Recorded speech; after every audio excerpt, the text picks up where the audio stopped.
Kemudian Rasulullah hijrah ke Madinah. Setelah 13 tahun ke Mekah, Rasulullah pindah ke Madinah. Ternyata di Madinah dakwah Islam sudah berkembang sebelum Nabi Muhammad masuk. Siapa yang mengembangkan? Ditulis para ahli sejarah tarikh, yaitu Mus'hab bin Umair. Mus'hab bin Umair inilah semenjak masuknya beliau ke dalam Islam, dia tanggalkan semua duniawi, kemewahan, ya, dia tanggalkan semua. Siapa yang tidak kenal Mus'hab bin Umair? Setiap kali dia keluar rumah, wanita-wanita pasti tertarik padanya. Dia anak orang bangsawan, anak orang kaya raya, tapi karena keputusannya mengikuti agama Rasulullah, akhirnya dia harus diusir dari rumah. Dia tanggalkan semua kemewahan, dia hidup dengan sederhana, bahkan bajunya pun compang-camping.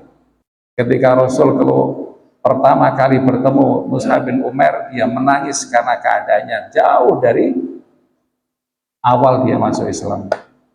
Tapi berkat perjuangan Mus'hab bin Umair, orang-orang Ansor yang tinggal di Madinah ketika itu, Yathrib, sudah kenal dengan dakwah Islam, sehingga ditunggu-tunggu kedatangan Rasulullah dan para sahabat Muhajirin itu di Madinah ketika itu. Nah, di Madinah Rasulullah mendapatkan sambutan hangat hingga 10 tahun beliau mengembangkan dakwah Islam di Madinah.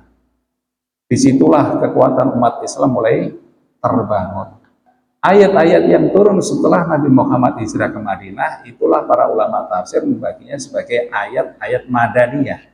Jadi ayat yang turun setelah Nabi Muhammad hijrah kategori ayat Madaniyah. Kebanyakan karena dia sudah ada di lingkungan yang kondusif, di suatu masyarakat yang sudah kondusif perkembangan dakwah Islam, sehingga tidak perlu memerlukan banyak energi.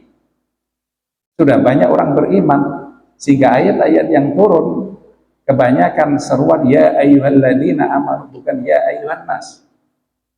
Ya ayyuhalladzina amanu, wahai orang-orang yang beriman.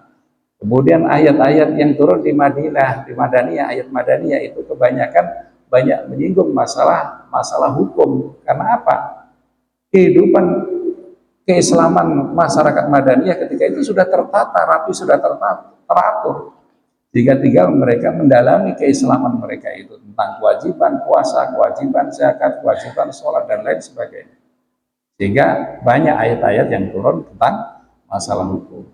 Nah, itu.